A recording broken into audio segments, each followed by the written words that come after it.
We recently caught up with U.S. ski team coach Jeff Pickering, one of the gurus of course dying, to talk about the art of dying race courses.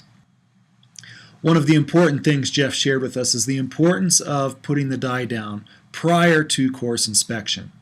It's important that the athletes at all levels can see those die marks and factor that into their planning for inspection.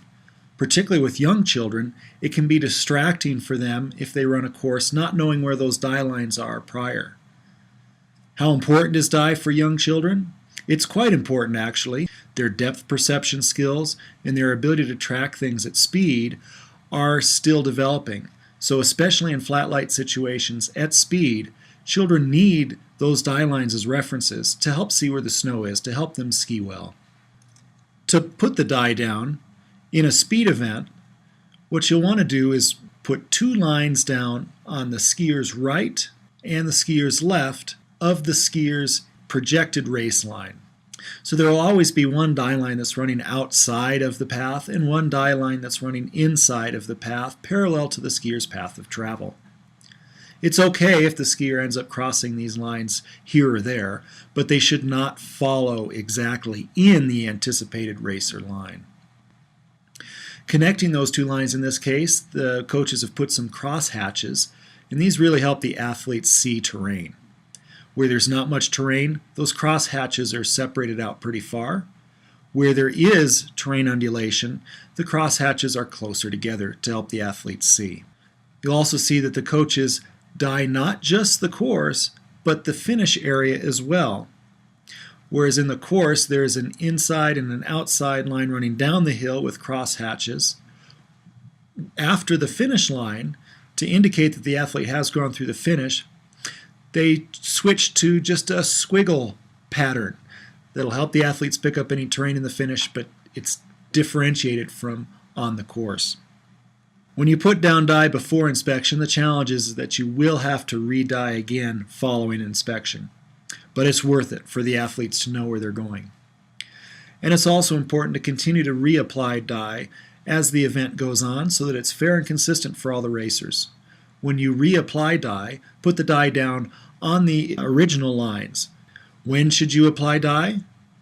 Well, die should be put down for every speed event race regardless of the weather conditions. Even on a sunny day, it's very likely that shadows are going to come in as the day goes on, and those die lines will be particularly important. In fact, on a sunny day going into the shade, those are sometimes the most difficult light conditions for athletes to deal with. Die should be put down in speed events and GS races as well. For GS, only the inside die line may be necessary. When putting the die line down for GS, it should start from the point where the skier begins the turn to where they'll finish that turn. So you end up with a half circle shape to the inside of the racer's line going through each gate. Cross hatches may be used where there's terrain in GS as well. As we mentioned before, because athletes are still developing with their vision, it's a good idea to put die down for children's events as well as junior races. For coaches, we recommend that die be put down in training as well as in competition, both for athletes to be familiar with die on a course for training and to help them find the terrain, for the very reason that we use it in competition as well. Another trick for use of die in training is to put it down in set intervals before and after a jump. Using die lines that way, you can help athletes find the right point to prepare for the takeoff of a jump, and you can also give them a cue for how far their flight is if it's a jump where they're getting air.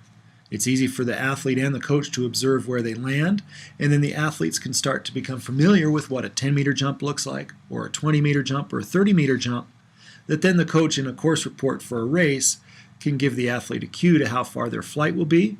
They'll know how much of a move they need to make because they're familiar with how long the flight is.